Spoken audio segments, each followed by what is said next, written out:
Assalamualaikum warahmatullahi wabarakatuh. Perkenalkan, nama saya Siti Masroha. Pada kesempatan kali ini, saya ingin mempresentasikan judul yang akan saya ajukan di semester 7 nanti. Nah, rencananya saya ingin mengajukan judul tentang pengaruh pola asuh demokratis dan otoriter orang tua terhadap kepercayaan diri siswa. Dimana menurut saya itu rasa percaya diri itu sangat penting dimiliki oleh siswa, karena siswa yang memiliki kepercayaan diri itu mereka akan mampu melewati tantangan baik itu akademis maupun sosial, dan mereka juga dapat berinteraksi dengan baik dan mengambil keputusan dengan bijak. Nah, kepercayaan diri itu dapat dipengaruhi oleh pola asuh orang tua, baik itu demokratis maupun otoriter. Pola asuh demokratis sendiri itu memiliki pengaruh yang signifikan terhadap kepercayaan diri, karena pola asuh demokratis itu pola asuh yang mendukung komunikasi dan memberikan kebebasan terhadap anak. Sedangkan pola asuh otoriter itu pola asuh yang ketat dan cenderung ke lebih mengontrol. Jadi orang tua itu lebih mengontrol anaknya. Maka dari itu, hal tersebut dapat menghambat perkembangan kepercayaan diri siswa. Nah, penelitian ini sangat penting untuk kita bahas karena dapat mengeksplorasi bagaimana kedua jenis pola asuh ini dapat mempengaruhi kepercayaan diri. Selain itu, penelitian ini juga diharapkan dapat membantu orang tua dan pendidik dalam meningkatkan kepercayaan diri siswa. Dan bagi sekolah juga diharapkan penelitian ini dapat membuat investasi dan program yang lebih baik lagi ke depannya dengan lingkungan yang baik untuk menumbuhkan rasa kepercayaan diri siswa.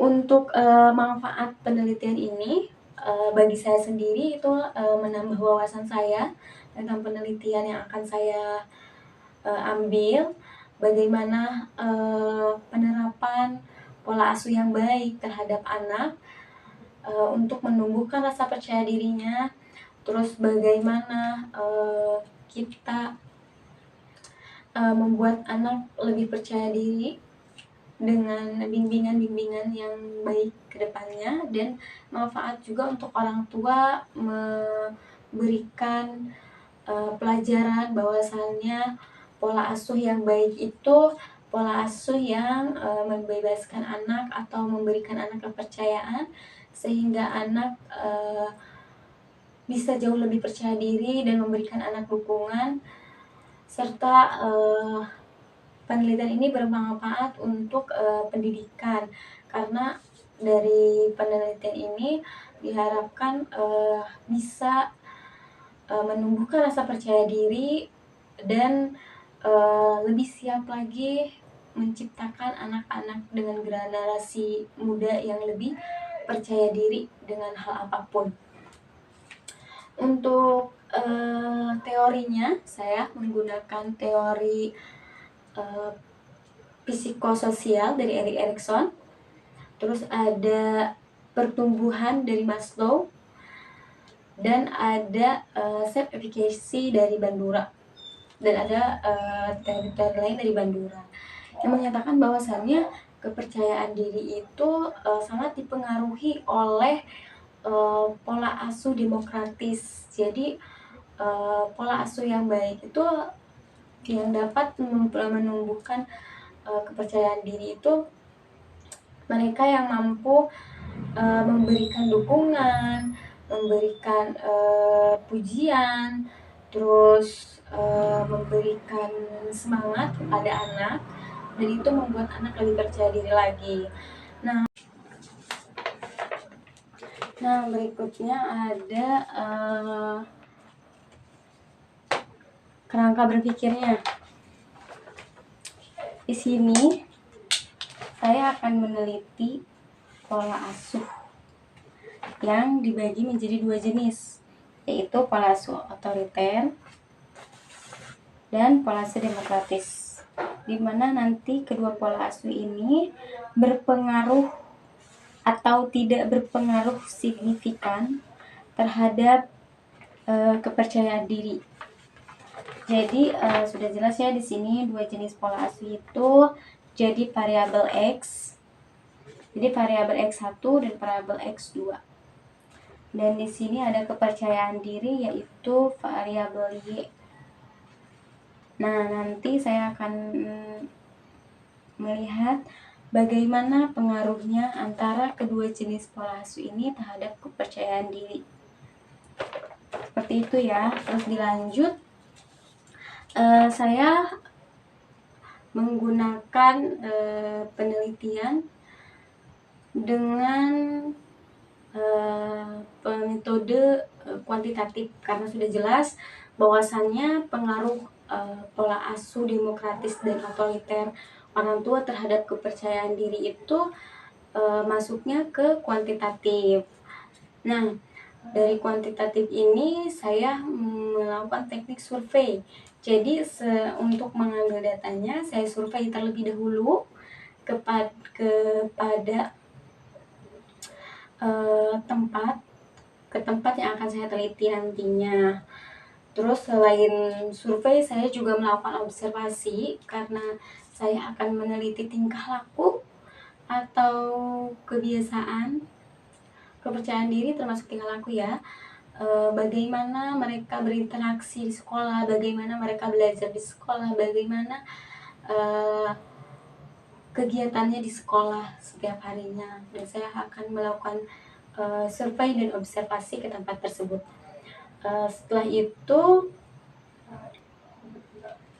nah untuk populasi dan sampel rencananya saya akan ngambil keseluruhan anak kelas 11 baik IPA ataupun MPS, dan saya rencananya akan meneliti di SMA Kesatuan Bogor ya. Dan di sana ada jurusan IPA dan IPS, jadi saya ngambil keseluruhan anak IPA dan IPS di tingkatan kelas 11. Kenapa saya mengambil kelas 11? Karena menurut saya di kelas 11 itu mereka sudah tahu ya, udah terlihat bagaimana interaksinya. Karena kalau kelas 10 kan mereka baru beradaptasi, jadi belum benar-benar terlihat mereka itu memiliki kepercayaan diri yang tinggi ataupun tidak. Nah, kalau untuk kelas 12 kenapa tidak? Karena mungkin sibuk dengan ujian dan lain-lain. Jadi saya mengambil kelas 11 untuk dijadikan populasi. Nah, untuk sampelnya saya mengambil secara random dari populasi tersebut. Gimana cara pengambilannya, dan itu sudah tidak asing lagi untuk kita ya, yang menggunakan kuantitatif. Kita akan menggunakan rumus Slovin, di mana nanti akan terlihat sampel seberapa yang harus kita ambil dari keseluruhan populasi kelas 11 tersebut. Nah, untuk instrumen yang saya gunakan, saya menggunakan instrumen kuesioner, di mana instrumen tersebut nantinya saya menyiapkan pernyataan atau pertanyaan seputar pola asuh dan kepercayaan diri.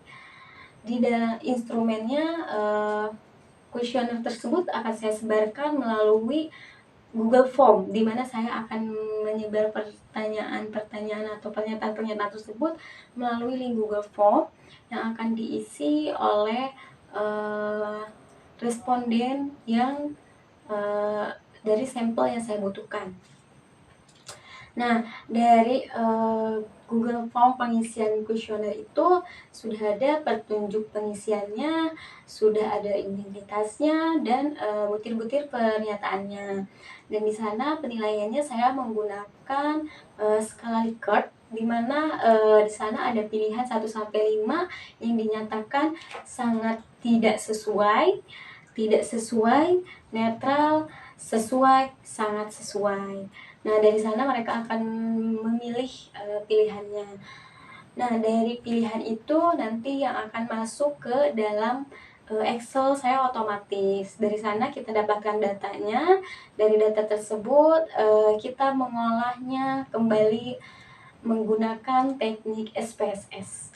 Kenapa menggunakan SPSS? Karena lebih singkat waktunya, tidak memakan banyak waktu.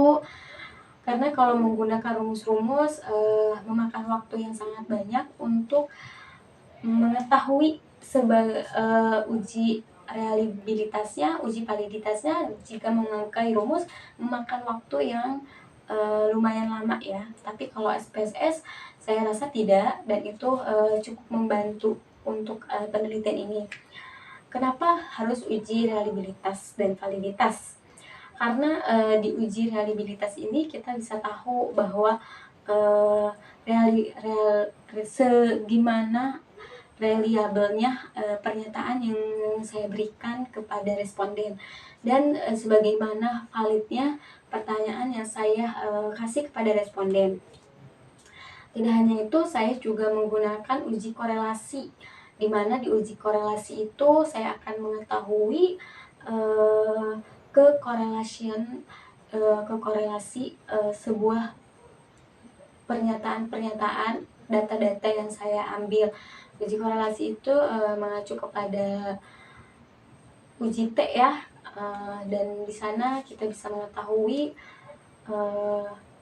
korelasinya, dan itu pun menggunakan SPSS nanti untuk mempersingkat waktu. Dan saya juga menggunakan uji hipotesis untuk mengetahui apakah pola asuh otoriter dan demokratis itu memiliki pengaruh signifikan terhadap kepercayaan diri, atau pola asuh demokratis dan otoriter tidak memiliki pengaruh signifikan terhadap kepercayaan diri. Mungkin hanya itu yang dapat saya sampaikan, kurang lebihnya saya mohon maaf. Wassalamualaikum warahmatullahi wabarakatuh.